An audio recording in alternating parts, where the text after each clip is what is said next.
वैसी ही गति उसे मिलती है।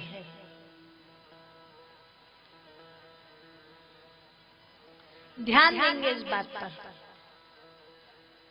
भगवान पहले से निर्धारित नहीं करते कि आपको अगले जन्म में क्या बनाना है, वो आपके ऊपर छोड़ देते हैं। वो कहते हैं ना, मरने वाली की आखिरी इच्छा पूरी की जाती है। ये वही कंसेप्ट है कि अंते या मति सा गति, अंत में जिसकी जैसी मति होगी वही गति प्राप्त होगी। यदि मरते समय आपने अपने पुत्र का स्मरण किया और आप मर गए तो दूसरे जन्म में पुत्र की योनि को प्राप्त होंगे। यदि आप पत्नी का स्मरण करते हुए मर गए तो दूसरे जन्म में स्त्री बन जाएंगे। यदि आप धन का स्मरण करते हुए मर गए तो दूसरे जन्म में सर्प बनकर उसी धन के आसपास भटकते रह जाएंगे। और यदि आपने भगवान का स्मरण किया और फिर आप मरे तो आप जन्म मरण के चक्कर से ही छुटकारा पा जाएंगे, सीधे आपको भगवत गति की प्राप्ति हो जाएगी।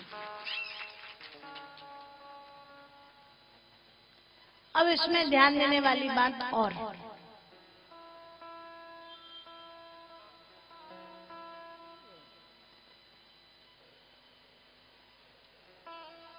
विशेष बात क्या है इसमें,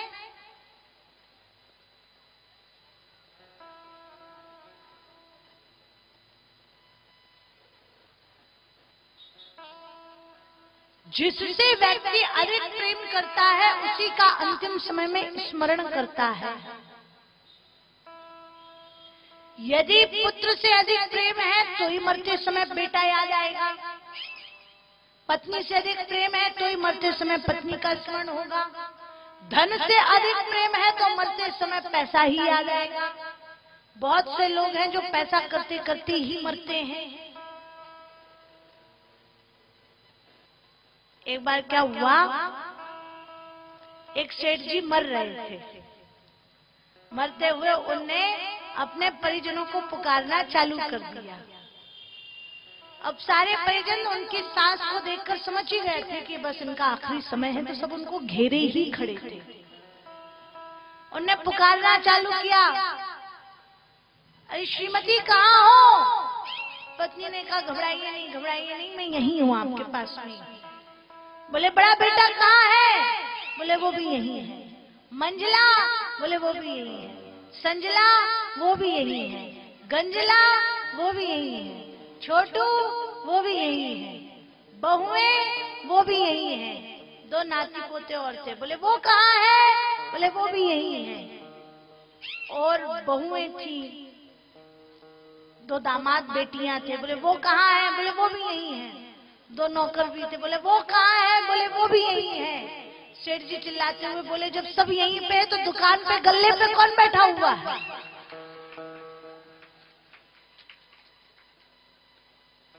मरते समय भी उनको गल्ला और दुकान दिख रहा था। तो बहुत से लोग ऐसे होते हैं जो पैसा करते करते ही मरते हैं। फिर क्या होता है? दूसरे जन्म में सर्प की योनि प्राप्त हो जाती है। पर यदि आपका प्रेम भगवान से होगा तो ही आपको अंतिम समय में भगवान का स्मरण होगा। और यदि भगवान का स्मरण हो गया तो सद्गति हो जाएगी। देखो गतियां भी तीन प्रकार की हैं। एक ऊर्ध्व गति है, एक अधोगति है। ऊर्ध्व गति में क्या होता है उसे भी आप ध्यान से समझेंगे। वृंदावन बिहारी लाल की जय। यदि आपने अच्छे कर्म किए हैं, आप स्वर्ग चले गए हैं,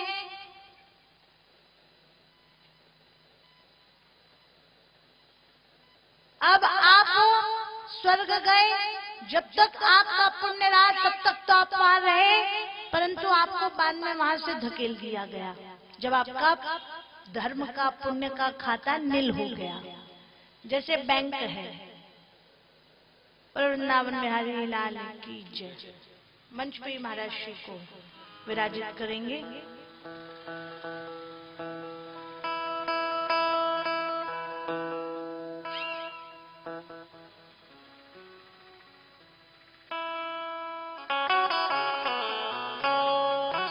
बैंक में जितना पैसा जमा है उतना ही आप उपयोग कर सकते हैं। यदि खाता खाली हो गया तो फिर आपको पैसे मिलने वाले नहीं, फिर आप उसका उपयोग नहीं कर सकते। ऐसे ही पुण्य है, जब तक आपने जितने पुण्य किए थे उसको आप भोगते रहे। जब आपका पुण्य खत्म हुआ, आपको स्वर्ग से फेंक दिया गया और आप फिर नीचे आकर के खत्म। फिर यहाँ पर आपको फेंक दिया गया। तो यदि आपके ज्यादा पुण्य थे तो आप किसी बहुत बड़े धनवान के यहाँ, किसी बहुत बड़े विद्वान के यहाँ जन्म ले लिए। यदि आपके पुण्य कम थे तो आप किसी दरिद्र के यहाँ जन्म ले लिए। ऐसे ही होता है।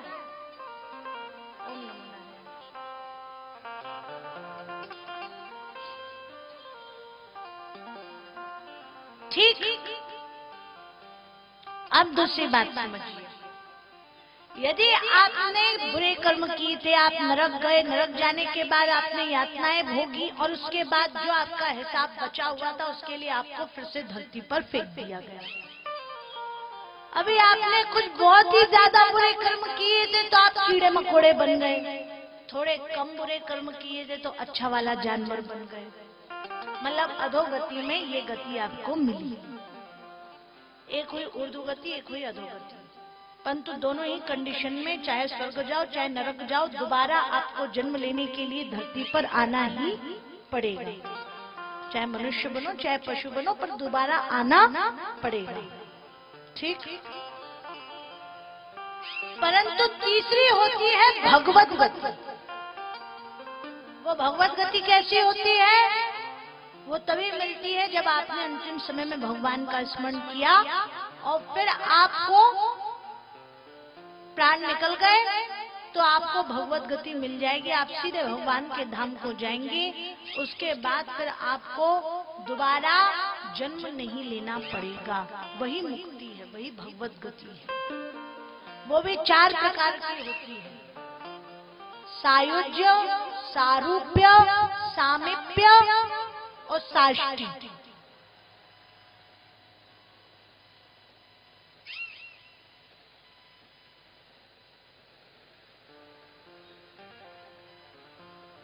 और 5वीं होती है सालोक्य।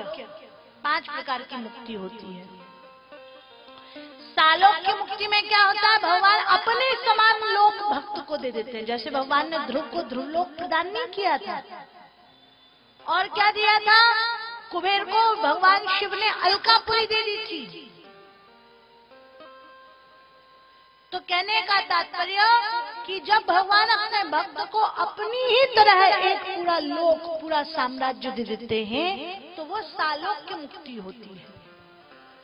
एक होती सायुज्य, अपने समान ही उसको शक्तियां दे दी, अपने ही समान उसको अस्त्र शस्त्र प्रदान कर दिए, वो भगवान की सायुज्य मुक्ति है। एक होती है सारूप्य। सारूप्य में क्या होता है? अपने ही समान स्वरूप। आपने सुना होगा जो विष्णु दूत हैं वो बिल्कुल भगवान विष्णु के समान दिखते हैं। उनके भी 4 हाथ होते हैं, वैसे ही स्वरूप होता है। वैसे ही वो लोग भी शंख चक्र गदा पद्म धारण करते हैं। केवल इतना अंतर रहता है कि भगवान नारायण के वक्ष पर श्रीवत्स का चिन्ह है, कौस्तुभ मणि है, बस। बाकी तो सब बिल्कुल वैसे के वैसे दिखते हैं, उनके जो दूत भी हैं। शिवगण बिल्कुल भगवान शिव की तरह दिखते हैं। शक्ति की गणिकाएं बिल्कुल शक्ति की तरह दिखती हैं, क्योंकि उन्हें सारूप्य मुक्ति मिली होती है। एक होती है सामीप्य, जिसमें भगवान अपना सानिध्य देते हैं, अपनी सेवा देते हैं। और एक होती है साष्टी, जिसमें भगवान अपने भक्त को स्वयं में ही विलीन करते हैं। वो भगवत स्वरूप ही हो जाता है, उस भगवान में ही समाहित हो जाता है। ये भगवत गति की अलग अलग श्रेणियां हैं। तो क्या कहा कि अंतिम समय में आप यदि भगवान का स्मरण करेंगे तो ही आपको भगवत गति मिल सकती है, तो ही आपको मुक्ति मिल सकती है, तो ही भगवान मिल सकते हैं। अब एक बात बताओ, कोई बतला सकता है कि कौन किस साल में, कौन से महीने में, कौन से दिन में, कौन से वक्त पर मरेगा? किसी को पता है?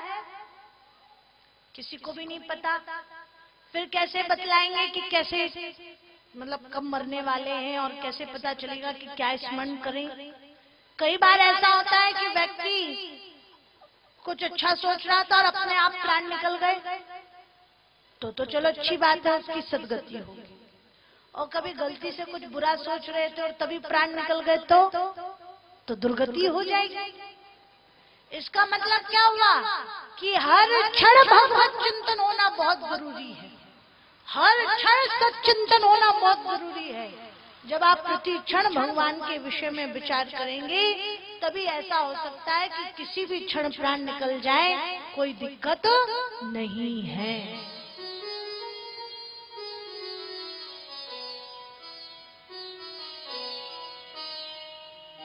अब एक और बात मैं आपको बतलाऊं। आपसे यदि कहा जाए कि आप हर क्षण भगवान का चिंतन करो, आप कहेंगे जी घर के काम धाम भी तो करने पड़ते हैं, हम लोग तो गृहस्थी लोग हैं, संसार की भी बातें सोचनी पड़ती है, दुनियादारी भी देखनी पड़ती है। यदि हर समय भगवान का चिंतन करना है तो इसके लिए तो फिर साधु बनना पड़ेगा, घर द्वार छोड़ना पड़ेगा। पर ऐसा नहीं है। आप जो कार्य करते हैं अपने दैनिकचर्या में वही कीजिए, उसमें कुछ भी परिवर्तन नहीं करना है। जो आपका स्केड्यूल है बिल्कुल वैसे ही चलिए। करना क्या है, आप अपने हर कर्म को भगवान को समर्पित करते हुए चलिए। सुबह तो सब लोग जागते ही हैं, उठना ही है, परंतु जब उठे तो ये सोचकर उठे कि भगवान को ये गोधूली बेला प्रिय है, इसलिए मैं भगवान का स्मरण करते हुए जाग रही हूँ। सब नहाएंगे ही, जब नहाए तो ये सोच करके कि भगवान को पवित्रता प्रिय है, इसलिए हम नहा रहे हैं। घर की साफ सफाई करेंगे ही, ये सोच करके कि ये घर हमारा प्रभु का मंदिर है, इसलिए हम इसकी सफाई कर रहे हैं।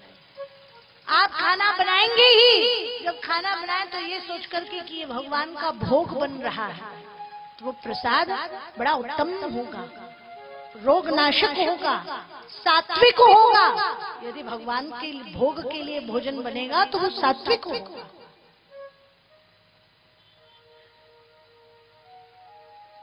आप कमाने जाएंगे ही, जब बाहर कमाने जाए तो ये सोच करके कि जो धन प्राप्ति होगी उससे मेरे परिजन संतुष्ट होंगे और उनके हृदय में विराजे परमात्मा को संतुष्टि मिलेगी, उनकी प्रसन्नता से परमात्मा की प्रसन्नता हो।